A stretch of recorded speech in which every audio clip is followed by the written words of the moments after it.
Hello everyone, Shroomraver here, and today I'm excited to be bringing you my Week 6 game from Division 1 Season 2 of the Pokemon Premier League.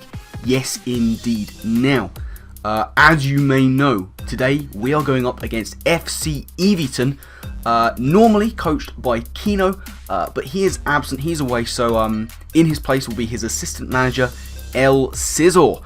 Now, a couple of things to go over before we get into this game. First and foremost, you will notice that once again we are on Showdown. I did say in the team building video that we would be back on Wi-Fi after last week. We did try and do it on Wi-Fi. Unfortunately, we ran into some connectivity issues. We got a couple of DCs. So what we decided to do, instead of trying to sort of waste time getting a full Wi-Fi game where we didn't know if it was going to work, we just said, you know what, let's go on to Showdown, recreate the battle as best we can, and sort of just go from there, just to make sure that we have something concrete. So that is the reason why we are on Showdown. It's also the reason you will be seeing a couple of, I guess we'd say, interesting plays going on, where we're just trying to find the best way to recreate the battle as fairly as possible, so that there's no differences in HP, KOs, this kind of thing. So that's the reasoning behind that. Yeah, I think that's pretty much all we have to say on that matter. Those are the admin issues gotten out of the way. So let's move on to the teams. My team, as you will see, we have Tyrantrum, Chestnut, Empoleon, Scyther, Mismagius, and Sandslash. Now, if you want to see a more in-depth analysis of those 6 team members, why I chose them, the thought process going into this game, the team building video will be linked in the description as well, so if you want some sort of more detail on that, make sure you go and check that out before watching this one, because there's some pretty interesting sets going on in that team builder. So, let's take a look at the team Scizor decided to bring for FC Eeveeton. On his side of the field, you will see Latias, Cobalion, Drapion, Thunderous Therian, Swampert, and Azumarill. A lot of things I was expecting him to bring. I wasn't entirely sure whether he would bring the Drapion and both his water types. I was surprised, pleasantly so, not to see Entei, because that thing is just a beast and I don't like facing it. But other than that, it was sort of the things I was expecting him to bring, so a few of my plans really hadn't changed. Statuses on whatever I could as early as possible. Don't let the Azumarill set up. Try and get some kind of sweep going with Tyrantrum. It was really my only chance, because as far as the team comparison goes, I was bringing a fairly underpowered team with a lot of lower tier as far as tiers go, mons. So it was going to be interesting. It was going to be difficult, but you know what? We were going to give it as best a shot as we could. So without any further ado, let's get straight into the battle and see how things played out. So, I'm going to lead with Mismagius. It's my best lead overall, as he leads with his Cobalion. Now, he's going to go for the Iron Head. I go for the Thunder Wave. In the initial battle, I went for a Will-O-Wisp, but it doesn't matter. I just wanted to get a status to pop his Lumberry. At this point, I go into Sandslash, knowing I can take an Iron Head very well indeed with my heavy investment. And as he goes into the Latias, I predict that, go for the risky knockoff. Could have given him a justified boost, but I knock off the Choice Scarf, which is very nice indeed. I'm going to go into Mismagius, trying to sort of take a hit or sack it, but he actually ends up going for the Recover, which is unfortunate. He goes for Psychic. Now, I go for Hidden Power Ground. The reason is, he's supposed to take me out at this point.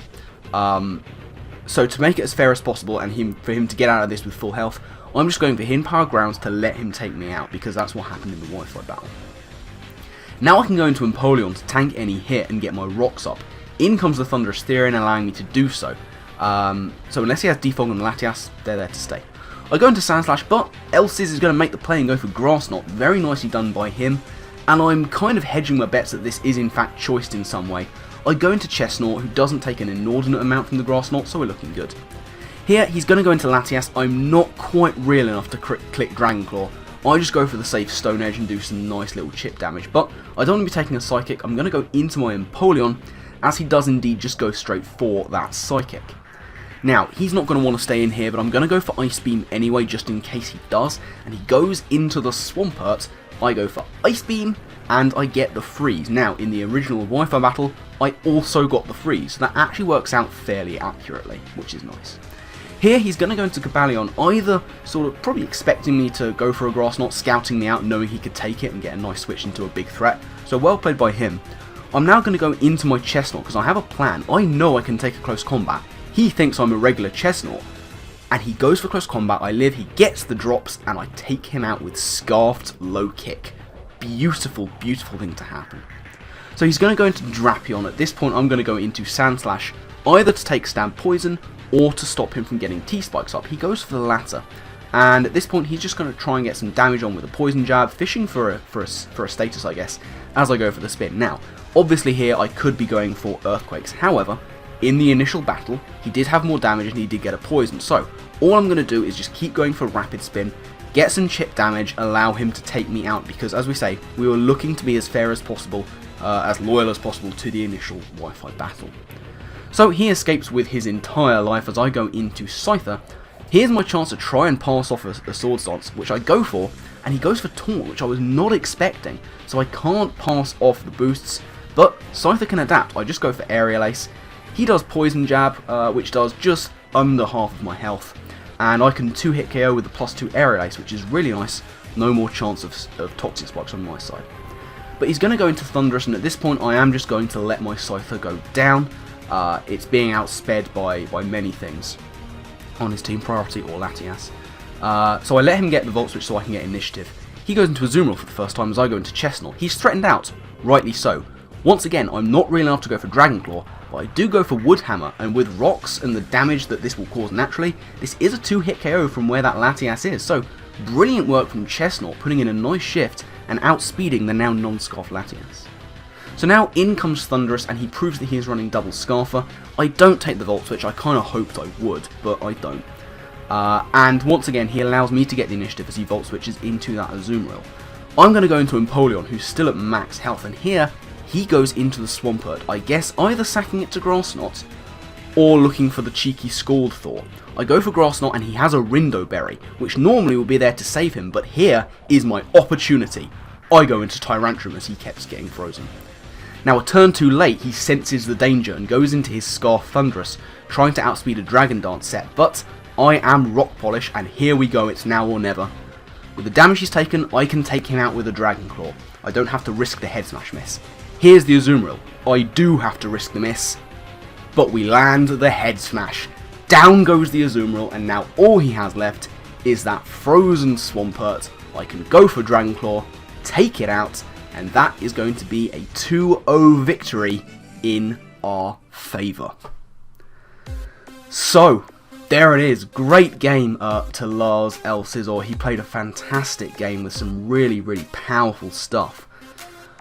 But we do take the win. A very, very good battle. As I say, we tried to recreate it as accurately as possible with those weird moves that we were going for, like the hidden powers from my Miss Magus, the rapid spins from my Sandslash.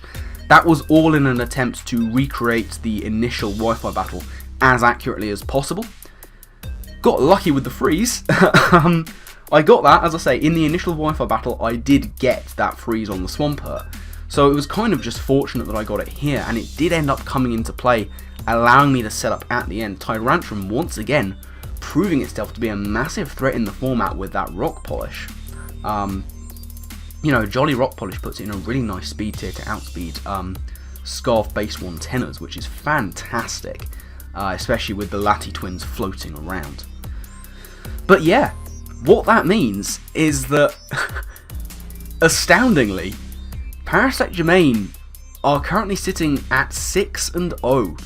The 6-game win streak continues, and this was a fantastic game to win. Managed to overturn a horrendous matchup with some sort of out there sets and some nice walling by some unlikely ones. You know, Empoleon did a good job taking hits. Sandslash as well took some hits pretty well. Scyther able to adapt to the situation, and in the end, able to take advantage of a little bit of nice hacks in my favour to set up the sweep with Tyrantrum and claim the victory. So, we take the 6th victory of the season. And we do want to continue this form. We do, of course we do. So, how do we do that? Well, next week we are going to be playing against Colton, Shadow Gaming Hub, and the Osaka Eevees, the second Eevee based team in the league. Now, I've played Colton a fair few times in various formats, and one thing that is always guaranteed is that it's going to be a fantastically fun match. We both like bringing kind of crazy stuff. It always ends up being a brilliant one to watch. So that's going to be really, really fun. I'm looking forward to battling Colton once again. He's a good guy, a decent friend of mine, so it's going to be really excellent to get that done. But that's the story for next week. As of now, we can kind of relax for a little bit, knowing that we've managed to overturn this kind of bad matchup that we had and take our 6th victory. So we're looking really good on the table, you know, of course we are. We haven't lost yet, touch wood. So hopefully we can continue this good form. But that is pretty much going to wrap things up from here. Once again, a bit of a shorter one because of the nature of recording post-com on Showdown with the lack of massive animations going on. But thank you all very much for watching. I do hope that you have enjoyed. Hopefully next week we will be back on Wi-Fi. Fingers crossed. If the connection issues were my end, I'll look into getting that fixed as soon as possible. But in any case, as far as links go in the description, as ever, you can check out the PPL Twitter and YouTube for all things PPL, all your news on transfers, what's happening in Division 2, all the results, you can find them there. So make sure you check out those links to keep up to date with the league and all the goings on.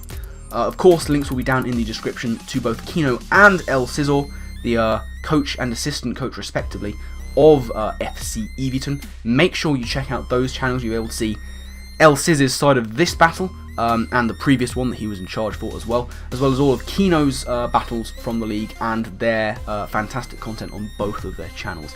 Make sure you go and check those guys out because they are excellent people. But yeah, that's going to wrap things up from here. What else is there to say? Next up we take on Colton, and hopefully we can continue the streak. But that's the story for next week, so look out for those videos coming up, as I say, next week. So I'm going to wrap things up because I've rambled on for a little bit too long. My final thank you to you all for watching. Keep supporting Parasect Germain, guys. We are going for the top. But with that, I'm going to get out of here. So I do hope you've enjoyed once again. And I guess with that, I will see you all next time. Laters.